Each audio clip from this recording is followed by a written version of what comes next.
السلام علیکم سامعین، 26 رجب المرجب کی تاریخ شروع ہو چکے، 15 جنوری ہے۔ خبر کا عنوان ہے بیٹے نے ہی گھر سے زیورات چوری کر لیے۔ یہ کل 20 لاکھ روپے مالیت کے زیورات تھے جو بعد میں مل گئے ہیں۔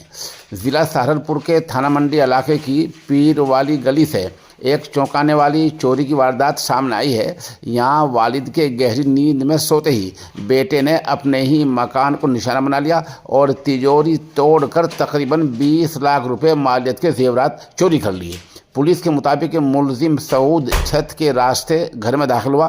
اس نے پہلے سے پورا منصوبہ تیار کر رکھا تھا۔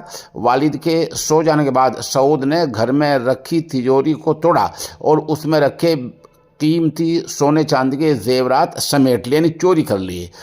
چوری کے بعد سعود نے اپنے دوست معین الدین کو بلایا اور دونوں نے چوری کیے گئے زیورات آپس میں بانٹ لیے اور فرار ہونے کی کوشش کی۔ حالانکہ یہ کوشش زیادہ دیر تک کامیاب نہیں ہو سکی۔ پولیس نے فوراً کارروائی کرتے ہوئے محض 8 گھنٹے کے اندر معاملے کا انکشاف کیا ہے۔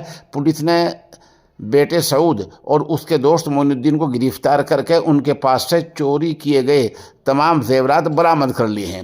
بیٹے کی اس حرکت سے خاندان میں کھلبلی مچی ہوئی ہے۔